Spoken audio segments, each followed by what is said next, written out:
Chapter 20: A Final Journey. It was as if a member of the family had died. He had been a world-dominating figure for 12 years, strong, witty, compassionate, able. Young people could remember no other president. The nation was in a state of shock. Those who had felt left out by government before, the poor and disadvantaged, were especially grieved. This was a president who had done more than talk about fairness and opportunity. He had acted to begin to make them reality. And while he had broken precedent by running for office 4 times, he had not forgotten that as president he was servant of the people. He had never assumed kingly trappings. He had never lost his sense of humor or his easy informality. In Warm Springs, the flag-draped coffin began its long, sad train journey to Washington first and then to Hyde Park, where the president was to be buried. Sitting inside the train, Eleanor Roosevelt kept remembering a poem about Lincoln's death. It wouldn't leave her mind. A lonesome train on a lonesome track, 7 coaches painted black, a slow train, a quiet train, carrying Lincoln home again. At night, unable to sleep, she said, "I lay in my berth with the window shade up, looking out at the countryside he had loved, and watching the faces of the people at stations, and even at the crossroads, who had come to pay their last tribute all through the night.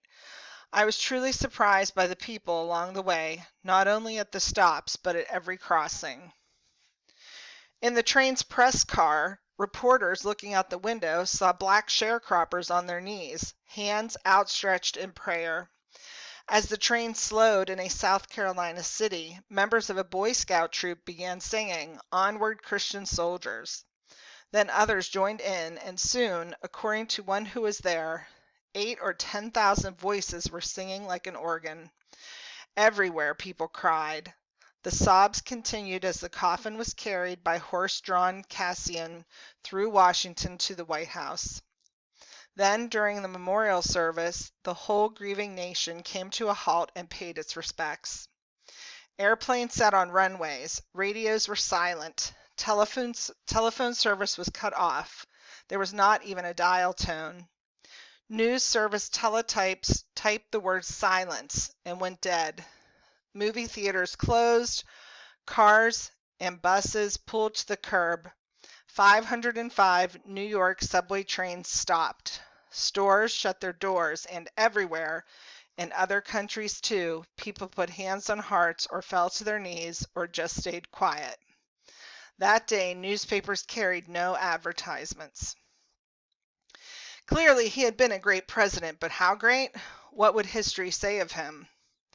A poll of 50 leading historians soon ranked him just behind Lincoln and Washington as one of the 3 greatest presidents. Winston Churchill said that in a world importance, Roosevelt was first. And yet, as much as some loved and respected him, others hated and vilified him. Later, historians would look at him through 2 lenses. As an effective president, they agreed, he was like a magnificent symphony conductor who knows all the notes and just what to do with them. No question about it, they still agreed, he was a great president. But there was something that bothered many. As a human being, he was sometimes less than great. His personality was flawed. It was too bad to have to acknowledge it, but he could be devious. He could tell a person something and not mean it. He could tell a story that made him look good but wasn't quite true. Perhaps it was that tendency to always act as if everything was fine, even when it wasn't, that some found disturbing. He was used to pretending it was both a strength and a weakness. Eleanor, who was more partner than wife, said, "Because he disliked being disagreeable, he made an effort to give each person who came in contact with him the feeling that he understood what his particular interest was. Often people have told me that they were misled by Franklin. This misunderstanding not only arose from his dislike of being disagreeable, but from the interest that he always had in somebody else's point of view and his willingness to listen to it. He listened intently, and that was flattering. People thought it meant that he agreed with them. He didn't tell them differently, and so some felt he couldn't be trusted. But no one could take his achievements as president from him. They changed the nation. Here are the most important of them. He led the nation through two of its worst times, a depression and a world war, with gusto, courage, and unfailing confidence. The only thing we have to fear is fear itself. He was inspiring. He made people believe in their country and want to do their best for it. Perhaps only during that time when the Constitution was written were more brilliant thinkers attracted to government service. This generation has a rendezvous with destiny. He believed in government for the people. During the Roosevelt administration, Social Security, farm programs, aid for home buyers, aid for dependent children, and other caring programs were begun. He paid attention to laboring people and their needs. Some called it a revolution. Perhaps it was. It was in line with a tradition of revolution that could be traced to the ideas of Thomas Jefferson, Andrew Jackson, the populists, and the progressives. As we have recaptured and rekindled our pioneering spirit, we have insisted that it shall always be a spirit of justice, a spirit of teamwork, a spirit of sacrifice, and above all, a spirit of neighborliness. He strengthened the two-party system. Since before the Civil War, only two Democrats, Grover Cleveland and Woodrow Wilson, had been elected president. And Woodrow Wilson made it because the Republican Party was split. After Roosevelt, there was better balance between the two parties. Here in the United States, we have been a long time at the business of self-government. The longer we are at it, the more certain we become that we can continue to govern ourselves, that progress is on the side of majority rule, that if mistakes are to be made, we prefer to make them ourselves and to do our own correcting. He brought new people into the government. He named a woman, Frances Perkins, to his cabinet. He began the process to include the excluded. Wartime America was a land that accepted much discrimination. We are going to make a country where no one is left out.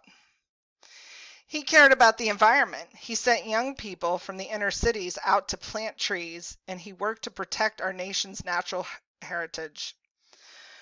The conservation of our natural resources and their proper use constitute the fundamental problem which underlies almost every other problem of our national life.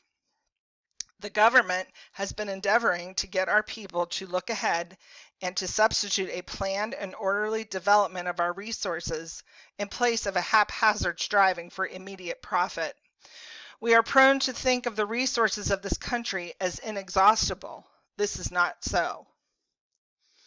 By his personal example, he showed that for people with energy and intelligence, there need not be any such thing as a handicap. If you have spent 2 years lying in bed trying to wiggle your big toe, everything else seems easy. He won the war and set the stage for the prosperity that was to follow. It might not have happened with another leader. In the future days, which we seek to make secure, we look forward to a world founded upon 4 essential freedoms. The first is the freedom of speech and expression everywhere in the world. The second is the freedom of every person to worship God in his own way everywhere in the world. The third is freedom from want. The fourth is freedom from fear.